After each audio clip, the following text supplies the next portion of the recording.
I pressed the recording anyway, so y'all say hi to YouTube. How magic mushrooms take your brain for one hell of a trip. Let's see, bro. These fungi have been giving us humans mind-expanding trips for millennia. They grow all over the planet, but are illegal almost anywhere you go. Okay, I was just about to say that. She just said that they grow all over the planet, but it's illegal. I knew I wasn't tripping. Anywhere you go. During the Spanish Inquisition, they were even denounced as a tool of the devil. But today we know there's much more nuance to these magical mushies. So that's a shroom? A psilocybin mushroom. A psilocybin. Okay, that's how you pronounce it. Okay, let's learn more about these shrooms. And you're watching Flora Live. Oh yeah, she def looks like she knows exactly what the hell she talking about. I don't know why, but she's giving me those type of vibes. Today we're taking a trip with the world's most fantastical fungi, psilocybin mushrooms. Psilocybin magic mushrooms, mushrooms, or shrooms. Okay, yeah, we know it as shrooms. To about 200 different species of mushrooms. Okay. So these are the different type of shrooms they got. Psilocybin shrooms, I should say. Okay, I low-key want to try one day, but scared of what might happen. Yeah, I don't think I'd want to try shrooms, but I think I'll pass. But okay, they're basically mushrooms. All over the world. When eaten, psilocybin mushrooms cause a psychedelic effect that's experienced as hallucinations, euphoria, altered thinking, and changes in perception and mood. I knew it. Kai over here talking about some nothing will happen, even though she just said you're gonna be hallucinating, bro. What?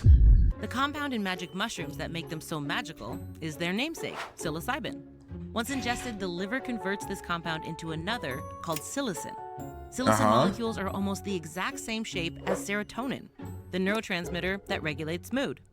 Because they're so similar, psilocin can dock itself into the serotonin receptors. Did she just take a shroom and drink Coca-Cola? Euphoria and all the other common psychedelic effects I mentioned. Fungi are the primary source of naturally occurring psychedelics in the world. And the most potent of them belong to the genus psilocybe. Despite the power she looks like Georgia from Ginny and Georgia. Who? What? What's that? To send you sailing on a riverboat ride through your own mind. These little brown mushrooms are quite understated at first glance. You bruise or crush them, and most species of this genus will turn a characteristic. So people be eating shrooms just like this? Like legit just like this? Blue. I'm not gonna lie, seeing a mushroom turn blue sounds like what happens after you eat these psychedelics. Thought mushrooms are poison, or at least those. I mean, shrooms are psychedelics, and regular mushrooms are like just mushrooms. You could make mushrooms, like you could eat them. To fathom hell or soar angelic, just take a pinch of psychedelic. What? Who be saying that? Humphrey Osmond to author Aldous Huxley after coining the term in 1956. The word psychedelic comes from the Greek psyche for mind and delos to show. Yeah. And that idea of looking inward has fascinated us humans for millennia. Damn. Indigenous communities in the Americas have been using psilocybin mushrooms for thousands of years in traditional practices and for medicinal purposes. The Aztecs called these sacred mushrooms astonishing gifts from the gods. During the Spanish Inquisition, which began in 1478 and was created to enforce Catholic orthodoxy, all cultural practices involving indigenous belief systems were outlawed in lands that Spaniards... Now, some are edible, some are deadly, and some are just drugs. Every different thing is poison, even certain berries or plants. Yeah, that's true. Shrooms really took over when hippies was going crazy in the 1950s. Hippies be finding whatever, bro. They promptly mistranslated the Aztec name to flesh of God. These sacred mushrooms were instantly declared blasphemous and a tool of the devil. This gift of the gods was forced underground for hundreds of years. Yet another victim of violent colonialism.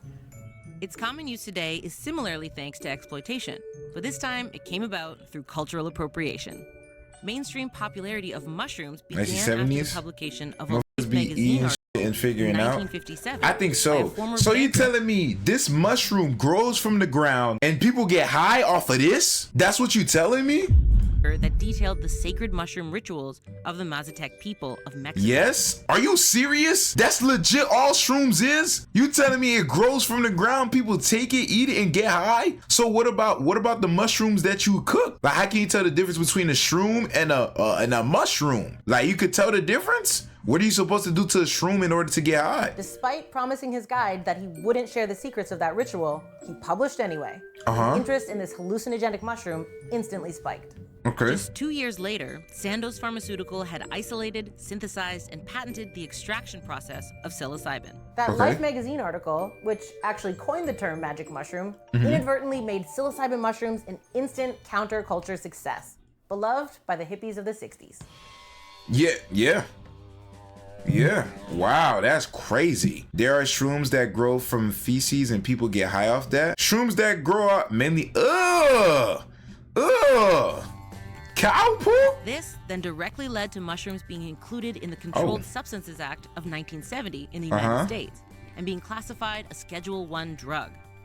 Schedule I, which includes heroin, LSD, ecstasy, and marijuana, means that magic mushrooms are characterized as having high potential for abuse with no medicinal use. Yeah. Despite being classified Indeed. as a Schedule I drug, it's difficult to overuse mushrooms, and physical and psychological dependence are essentially unheard of.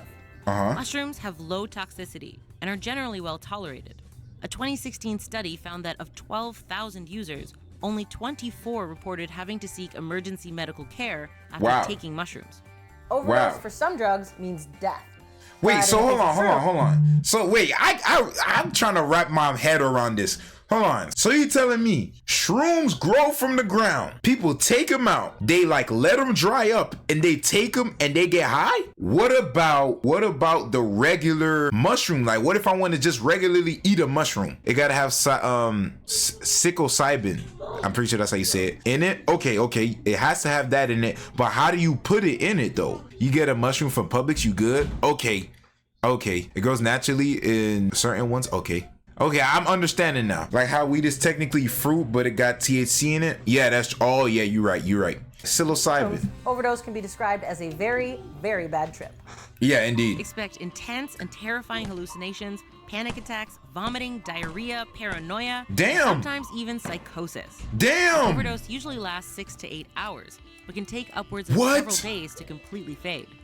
Oh my all gosh. hallucinogens, tolerance is built quickly, so the more you take, the more you'll need to take next time to experience the same result. This increases the risk of overdose, since the potency of mushrooms can vary. Actually, the biggest risk in taking shrooms is accidentally ingesting a poisonous species, which outnumbers psilocybin-containing mushrooms about 10 to 1. Ooh. Wow, I didn't know that. You can boil the shrooms into tea form too? Yeah, they look like something you can boil. While other toxic mushrooms may also give you a trip, they can cause anything from gastrointestinal distress to kidney failure, depending on the species. The long and the short of it is that mushrooms will probably not be the cause of your untimely passing. In fact, they may even help terminal cancer patients cope with the knowledge of their impending death. Researchers at Johns Hopkins Medicine compared the psychedelic and near-death experiences of 3,000 people and discovered these people all had similar positive feelings about death. Both positive feelings? Personal and spiritual meaning, as well as psychological insight after their respective experiences. So you're telling me they give this to people who's about to pass away, and just like that, they don't feel bad about death? Oh, wow. Those results dovetail nicely with another recent study that showed that a single treatment with psilocybin in patients with life-threatening cancer created long-term decreases in depression, anxiety, and fear of death. Wow. Increases in death acceptance. This is just the beginning of promising research looking into the treatment of a range of mental health issues using psilocybin.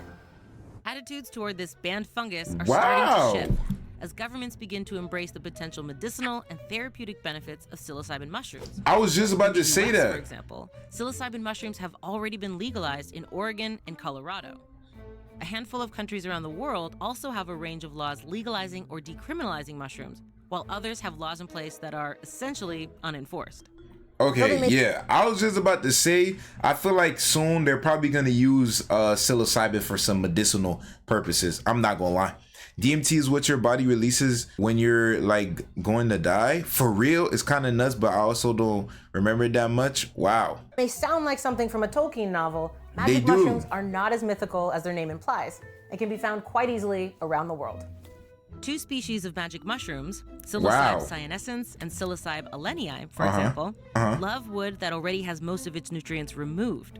This means they frequently pop up right under people's noses in the wood chips of urban gardens in the US Pacific Northwest. Oh, wow. These species have been called synanthropes, organisms that love.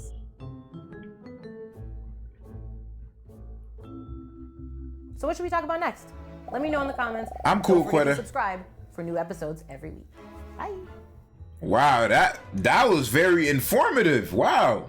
Wow, we just learned more about shrooms, guys. Hey, I did not know. No mushrooms were consumed in the filming of this episode, or were they?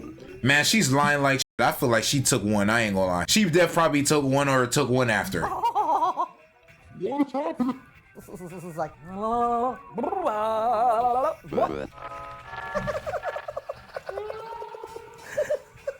What? My eyes went weird there.